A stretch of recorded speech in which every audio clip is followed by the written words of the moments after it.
Hello everybody and welcome back to Red Eagle Politics. Make sure you guys like this video down below and subscribe to the channel if you are new.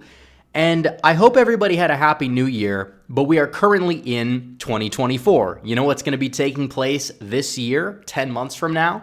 The 2024 presidential election, probably between Donald Trump and Joe Biden. Yeah, the primaries have not taken place, but just judging by how each race is going for each respective party, these are more likely than not going to be the nominees. Iowa will be voting just 13 days from now, so we really are moving along pretty quickly here.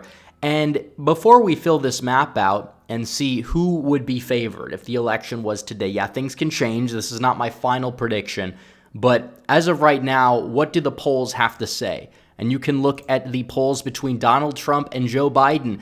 Donald Trump leads the polling aggregate by 2.3 percentage points in the popular vote. Yes, there's a good 9 percentage points or so that remain undecided, as there usually are. But what it shows is that Donald Trump has a somewhat sizable lead, especially compared to the fact that he never led the polls in 2020. He led the polls for, I think, like a combined 5 days back in 2016. Regarding the popular vote, and Trump usually outperforms polling data when he is on the ballot. So while it is possible that the polls change between now and election day, we don't know how things like potential Trump convictions could shake things up, but I still think Trump has a very good chance regardless of whatever they really try to throw his way, because everything up to this point has only seemed to help him.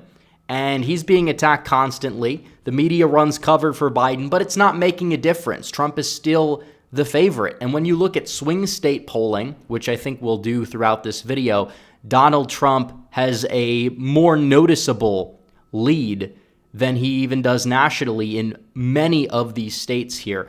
And this is pretty much a common recurring theme. And yeah, polls in these swing states 10 months out may not be the same 10 months from now, but nevertheless, we're going to fill out this prediction map right here, right now. And we're going to be starting off with the safe states. We're going to fill out the states that are going to be in the safe column for Republicans. No matter what happens, the Republicans are going to easily win all of these states here. We're going to fill this out: the Great Plains, parts of the Mountain West, the Deep South, Appalachia. Those tend to be the regions that are going to be going heavily in the Republican column. We're going to add Indiana, South Carolina, Alaska, even though it's possible that could be under 10. It's a little bit of a weird state politically, especially in recent years, but they don't like incumbents. Also, we're going to move Iowa and Ohio to the safe Trump column, Maine's 2nd district as well, especially with the rise of these third-party candidates in the mix. They're mainly going to hurt Joe Biden. Joe Biden is more unpopular at this point than Donald Trump is. Both are polarizing figures. But still, the third-party candidates in the race in 2016, they definitely helped Trump out marginally.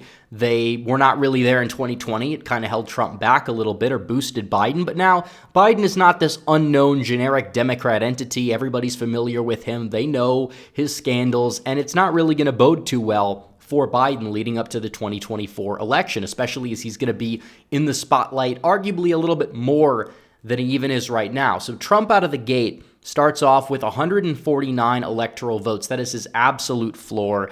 We're going to do Biden's absolute floor as well, even though the true floor is higher than that for both of these candidates. So Biden will get the West Coast. He will also get the entirety of like the mid-Atlantic eastern seaboard safe in his column.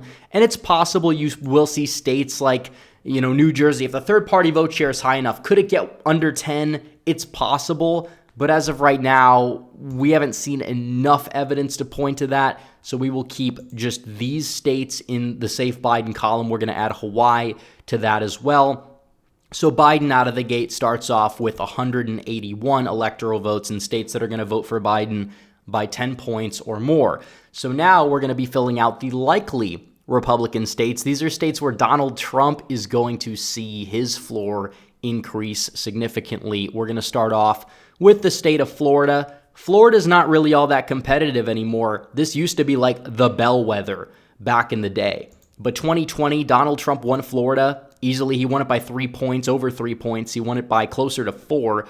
And he was able to do so with a surge in Miami-Dade County, which is where the population center is. And in the rest of the state, he didn't really suffer any major losses.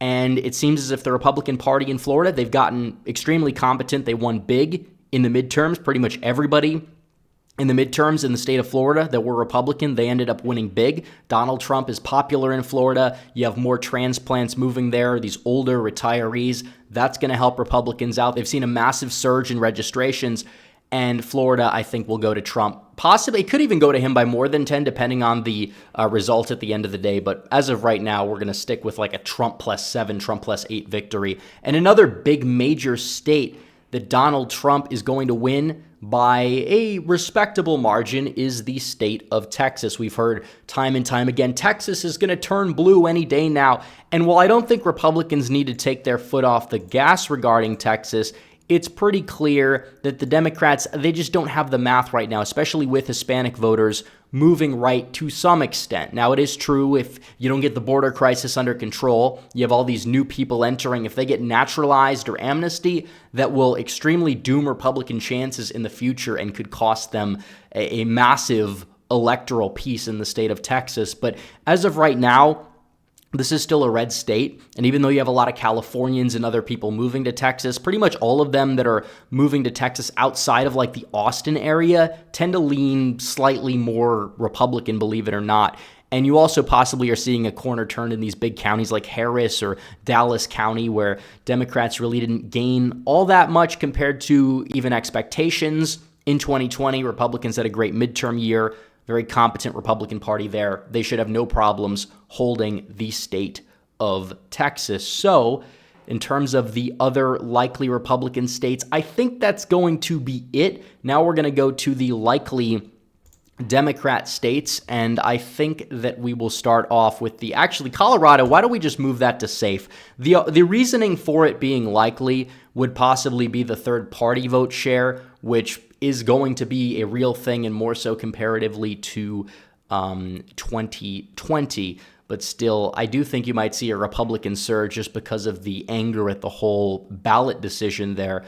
But still, I think Biden, the state is just way too far gone. The liberals that are leaving California, they're moving to the Pacific Northwest. They're moving to Colorado more so than they're moving to a place like Texas. But New Mexico, on the other hand, while Republicans may make some gains with Hispanics, it's likely not going to be enough in a place like New Mexico compared to a place like Texas to really make the state all that competitive. But still, I do think it's going to be won by Biden by a narrower margin than 2016 there. So that is the state that we could put in that column. Also, Virginia. I think that Donald Trump will see a little bit of a rebound. It was a safe blue state last time, but still you're seeing the Republican Party there get more and more competent. Youngkin has pledged that he will support the nominee. He's a popular governor there, and him supporting Trump is also going to, I wouldn't say help Trump out a whole lot, but it's not like you have a governor there that's going to be openly hostile towards your presidential bid.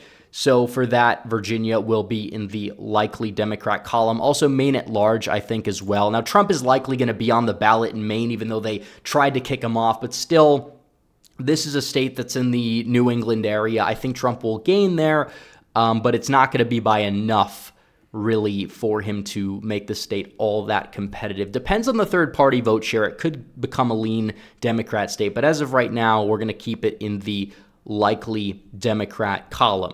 So, without further ado, we have to fill out the lean Republican states. We're going to start off with the state of North Carolina. And this is a state that Donald Trump, in the polls, if you look at the polls right now, I don't know if they have it in the key states section, but the polling aggregate in North Carolina actually shows Donald Trump leading the polls by like 8 or 9 points. Do I really think that's going to stay at the end of the day? Maybe not. Usually the polls in North Carolina, though, underestimate Republicans. And the state party is just extremely competent. They literally got a supermajority because they planted a mole to run as a Democrat who flipped on a dime to the Republican Party.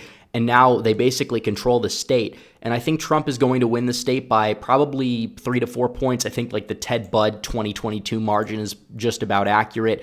And the suburbs of Charlotte, they're not really all that left-leaning compared to like the suburbs of Atlanta, for example. And there still is a lot of room for Republicans to grow in the northeastern part of the state.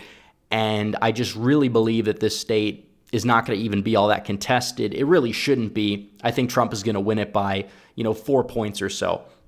So there you go. He already has his floor. He already has 235 electoral votes on his side.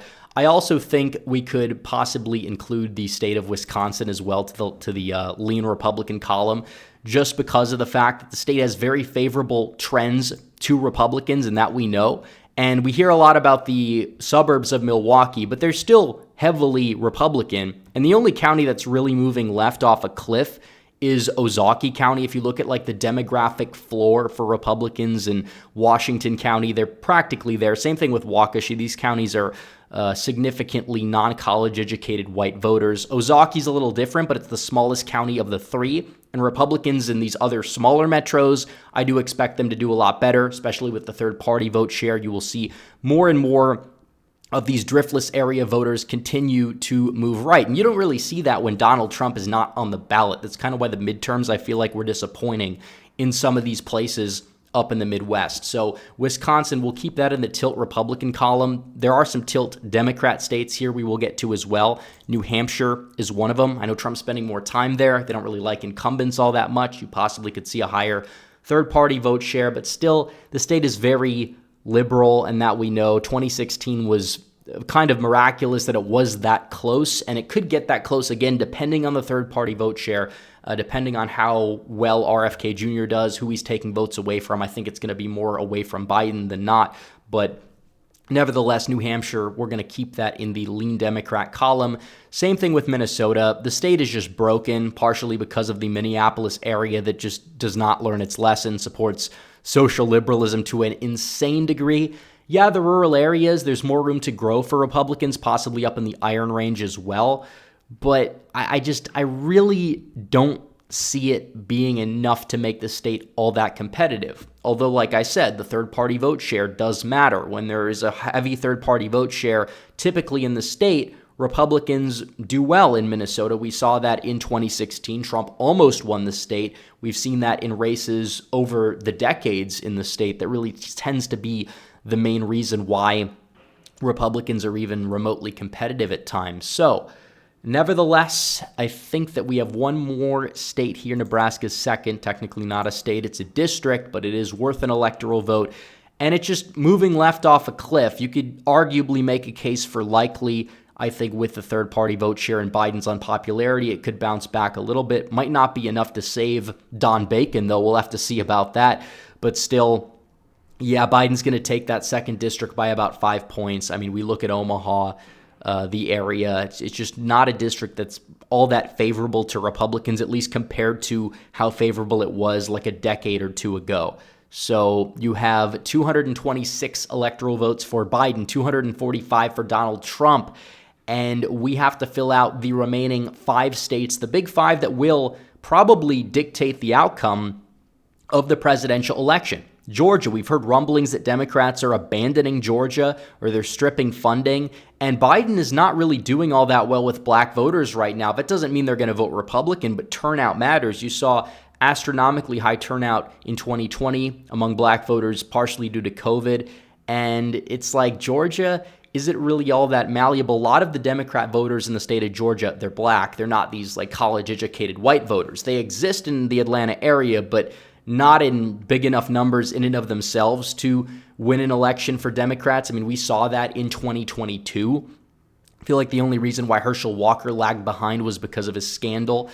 And all the other Republicans that were up and down the ticket that were aligned with Donald Trump did just fine. They did in line with Brian Kemp, who has also pledged to support Trump and help him out despite their differences, which I think is a good thing overall. You don't want to have a fight with the sitting governor of a swing state come election time. But yeah, Georgia, I think, will narrowly go to Trump. I don't know how it's going to really go in 2028 or beyond with changing demography and trends, but still, Trump will have Georgia in his column.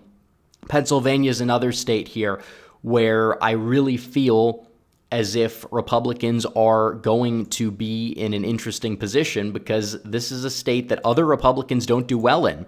But Donald Trump has a unique support base. He energizes turnout in these white working class areas, both rural, both suburban, because suburbs have white working class people, unlike what a lot of people who claim to analyze elections will tell you. And even in these urban areas, mainly in the smaller metros, I really believe that you will see Donald Trump go out there and flip the state. The whole Scranton Joe facade is pretty much over. You see the automatic voting registration thing backfiring, and it's not really helping Democrats out as much as they anticipated. If anything, it's helping Republicans out more. And the Democrat Party there, they're not even doing all that well themselves. Republicans are starting to embrace early voting a little bit more there, which is helping them out as well. So I think Pennsylvania, you're going to see that flip Republican. I think in regards to Michigan, it's going to be razor thin. Right now, just going off of the polls, we see Biden's not popular in Michigan, and that we know. Trump is winning the polls by 5. I don't know if that's going to hold up.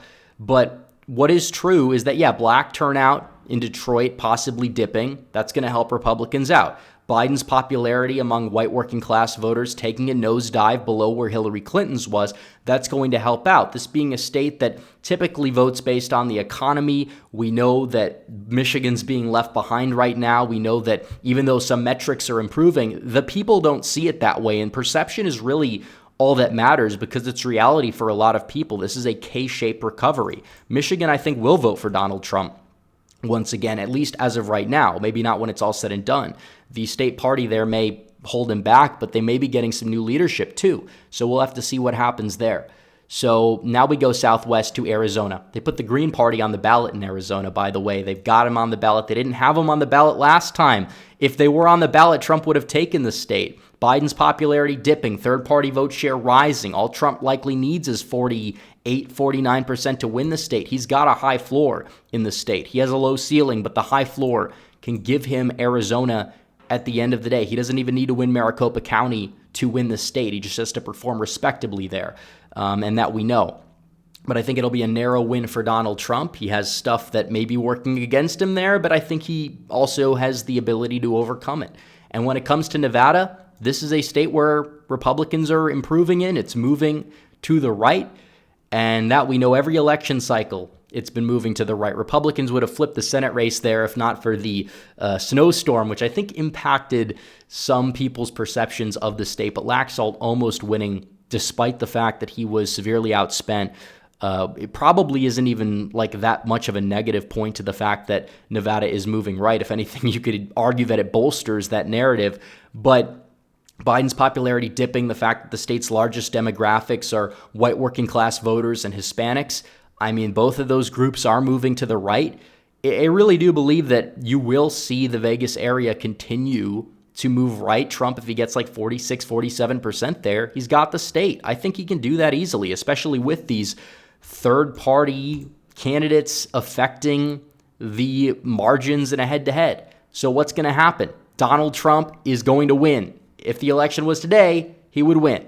Is it going to be the same 10 months from now? We'll have to see. Could get better.